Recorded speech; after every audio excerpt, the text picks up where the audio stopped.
Jamiyatda jinoyatchilar qanday ko'payadi? Oilada otani, onani, farzandiga bo'lgan muhabbati har xil bo'ladi.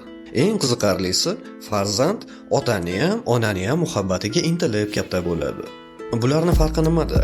Farzand onani muhabbatiga erishishi uchun u o'zgacha bir axloqli, esli, xushli bo'lishi shart emas. Qanaqa bo'lishidan qat'iy nazar, farzand onani muhabbatiga erisha oladi. Otani muhabbatiga erishishi uchun ota belgilab qo'ygan axloq doirasidan chiqmasdan katta bo'lishi kerak. Otasiz katta bo'lgan farzandlar bunaqa axloq doirasi nimaligini bilmasdan katta bo'lishadi. Ulg'ayib voyaga yetganidan keyin har xil jinoyatlarga qo'l urishi juda ham oson bo'ladi.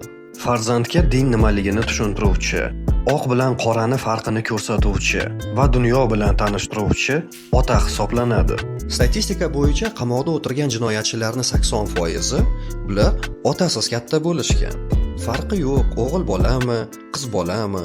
Endi hozir eri bilan ajrashib, farzandimga ham ona, ham ota bo'laman deb yurgan ayollar. Bilinglar, 40, 50, 60 yoshga yetganlaringda qamoqxonaga posilka toshish ehtimoli sizlarda ko'payib ketadi. Shunga tayyor bo'linglar.